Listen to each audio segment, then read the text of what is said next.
ژوند دا چې لنډ دی هر څه په ځان مه تجربه کوئ. کوشش وکړئ دغه لنډ ژوند کې د نورو له تجربو هم ګټه واخلئ.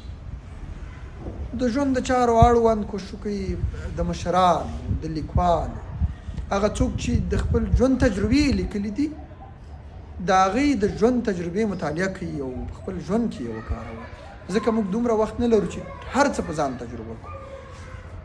ورپسې زده کړه وکړئ. کوشش وکړئ هره ورځ یو نوی شی زده کړئ.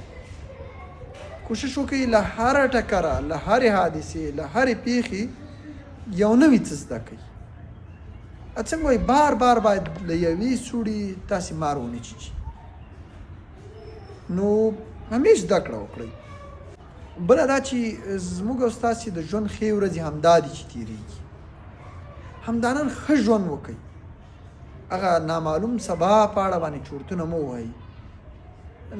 نن دا خپل نن ښه ژوند د نامعلوم سبا لپاره مه خرابوئ.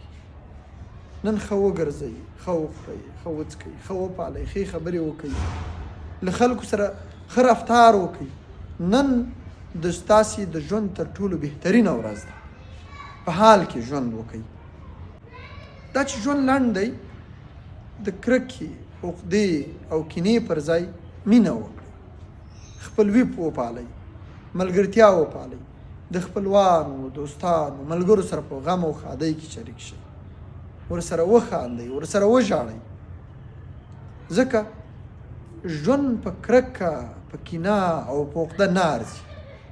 دغه لنډ ژوند په مینه، ملګرتیا، صله رحمۍ باندې ارځي.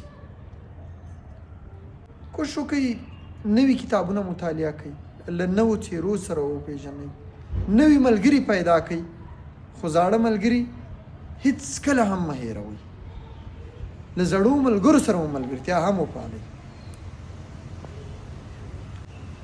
چکرې ووهئ، نوو سیمو ته لاړ شئ، طبیعي ښکلاګانو څخه خوند واخلئ او د هغه خالق شکر یې ادا کړئ.